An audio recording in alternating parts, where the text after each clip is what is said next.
efendiler. Kalk. Arlan, kele koyma.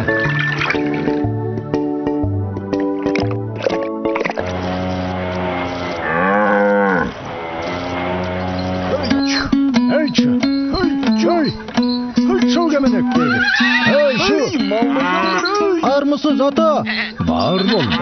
Hırkanın össün. Ey, Malders kayda.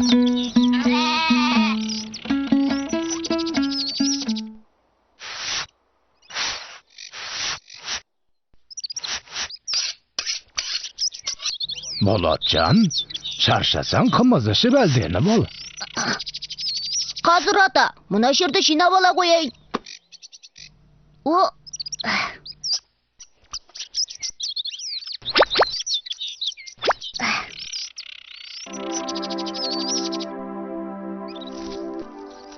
Құрт, борсақ, тұрыңдар. Не боп қалды тағы да? Не болған бәріңе? Мен сендерді ойнайық деп ойаттым. Ойбай, сөйлейтін болсақ. Қорқпа қымыз, мен де сөйлей алам. Ей, есір соғай, ойының қанбадау сенің де. Одан да әлемде не боп жатыр екен, соны айтайық. Газетке не жазыпты, соны оқиық. Қане? Ей, бауырсақ, тұр бұлай. Газетті майғыласың. Қазақстан үкіметі мемлекеттік тіл туралы. Мемлекеттік тіл туралы жаңа бағдарлама қабылдады. Келешекте барлық қазақстандықтар қазақша сөйлейтін болады. Әрі қарай. Рас па? Әрине рас. Астана қаласы. Ей, құрт, сен ежелеп оқи алмай мұжып кеттің ғой. Әкел өзім оқиын. Мынау белгілі, Абай жөнінде жазды. О, Қазақстан бренді. Қазақстан.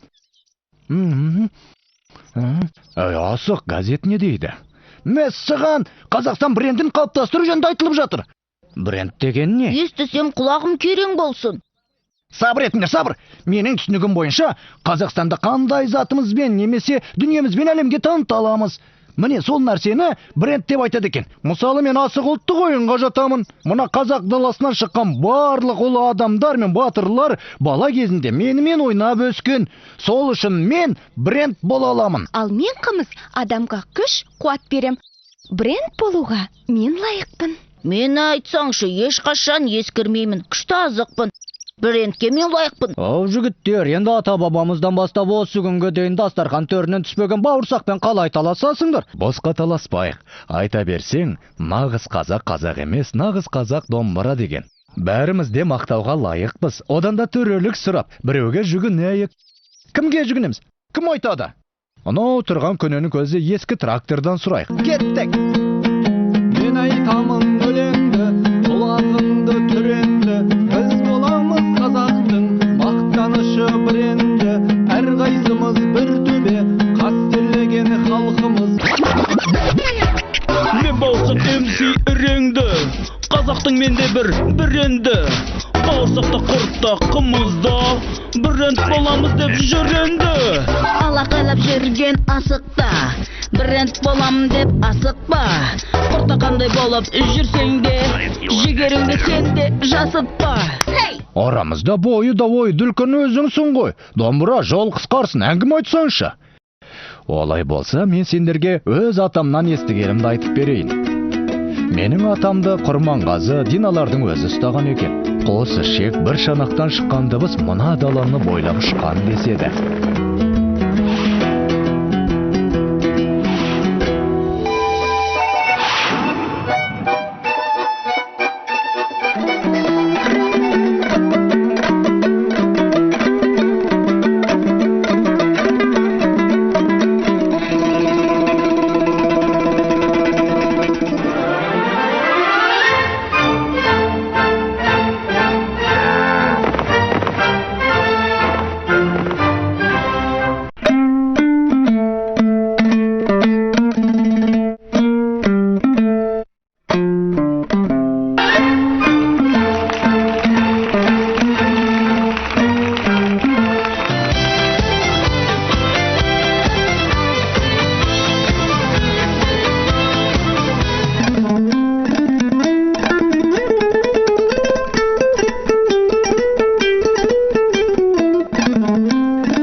Міне осылай болған екен.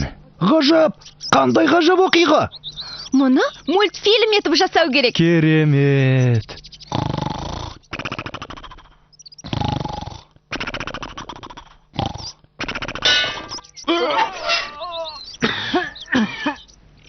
Бел ғыр сықырлап. Айта беріңдер, балалар. Не шаруамен келдіңдер? Тақа, біз сізді ескінің көзі, көпті көрген деп келіп отырмыз. Жас үлкен деп сыйлап алдыма келгендеріңе рахмет. Айта бер. Айтсақ, алдыңызға жүгініп келдік. Арамызда қазақтың мақтанышы болуға кім лайық? Соны айтыңызшы. Ал енді мен осы зауыттан жаңа шығып, осы ауылға келгенде сонау тұрған бәйтерекке ассалаумағалейкум ата деп амандасып батасын алғам. Содан бері бір ғасыр өтті. Сол бәйтерек әлі де жай қалып тұр. Сендер соған барыңдар. Көпті көрген қария солақ болар. Жүріңдер. Кеттік, қане.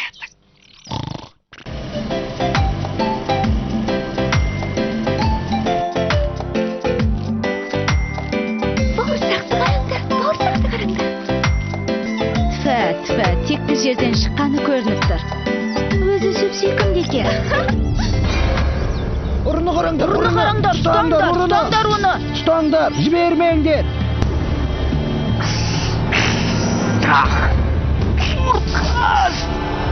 Асық қайда? Асықты қараңдар. Қашыңдар.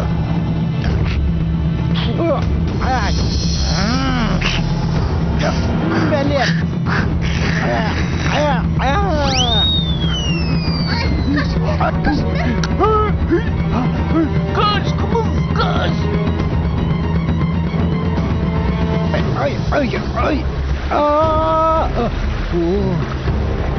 Ой, тоқтаңдар! Құлайсыңдар! Тоқтаңдар! Жерейсің домбыра! Қаш, құрт, қаш! Бәлем!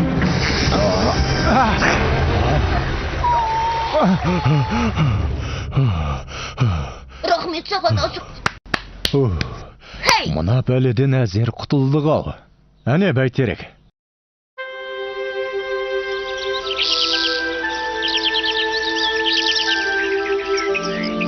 Ұйықтап қалған ба немене?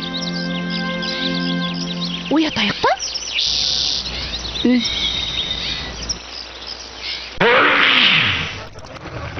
Сау болыңыз, бәйтерек ата. Рахмет, қарақтарым. Қазақтың игі жақсылары жиналып қалыпсыңдар ғой. Ал айт отырыңдар, құлағым сендерде. Айтсақ алдыңызға ақиқат іздеп келдік. Арамызда қайсымыз қазақ халқының мақтанышы болар брендке лайықтымыз? Соны айтыңызшы. Турасын кесіп айтыңыз, біз сізге ренжімейміз. Балаларым ай, мені қай бір билік айтар дейсіңдер. Негізі көп жасағаннан емес, көпті көргеннен сұра деген бар ғой. Сонау көктегі қалықтап жүрген қыран досымнан сұрайық. Ей, қыран, естимісің? Мен сендерді естіп те көріп тұрмын, бәйтерек. Ол үшін Астанаға барып, жаңа заманның бәйтерегінен сұрау керек. Бұл сұрақтың жауабын берсе, сол ғана бере алады. Онда бізде сол бәйтерекке алып баршы, қыран.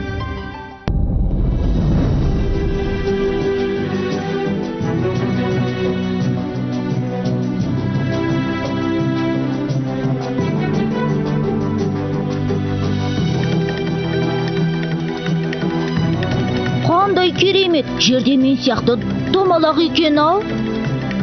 Құрметті жолаушылар, біз ұшып келе жатқан Эйр кран ұшағы Астана қаласына жақындап келеді.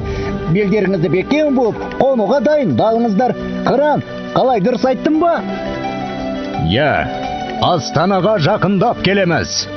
Анау тұрған Ақорда. Менің білуімше, онда қазақтың тұңғыш президент отырады. Бренд болуға ол да лайықты тұлға. Ал анау Ақорданың төбесіндегі қыранның бейнесі емес пе? Қыран, онда сен де бренд болуға лайықтысың. Жоқ, Мен Қазақстанның туында бейнеленгенмін. Маған сол құрметте жетеді. Ал мынау біз іздеп келе жатқан бәйтерек. Қазір қонамыз.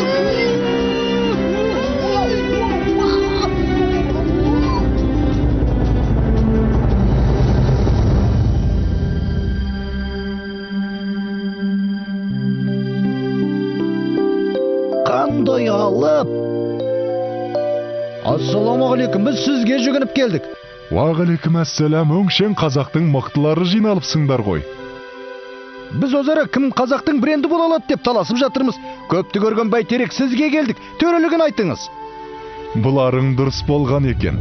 Бүгінде әлем таныған Қазақстанның елордасы Астанаға қош келдіңдер. Ал енді қазақ брендіне кім лайық дегенге келсек, менің айтарым, барлығыңда лайықтысыңдар. Ата-бабаларымыздың өмірін, бүгінгі ұрпаққа жалғап отырған қасиеттеріңе мен басым дейіп, құрметпен қараймын. Сол үшін еліміздің мәртебесін көтеруге барлығымыз бірдей атсалысайық. Менің төрелігім осы болсын. Алақай, алақай, алақай! Дұрыс шешім. Қарақылды қақ жарды деген осы емес пе? Мен айтайын өлеңді, құлағыңды түренді, біз боламыз қазақтың мақтанышы бренді. Әрқайсымыз бір төбе, қастерлеген халқымыз, бізбен бірге өркендер, әдет құрып салтымыз. Салт дәстүрді жақтаған қазағыммен мақтанам, ата-баба мұрасын қастерлеген сақтаған.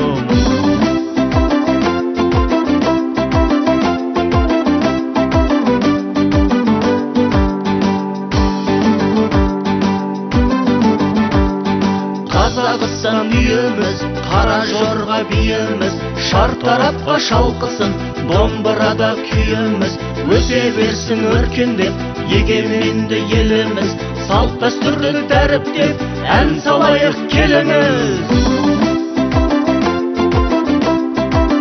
Қара жорға биіміз, шартарапқа шалқысын, домбырада күйіміз, өсе берсін өркендеп, егеменді еліміз, салт дәстүрді дәріптеп, ән салайық келіңіз.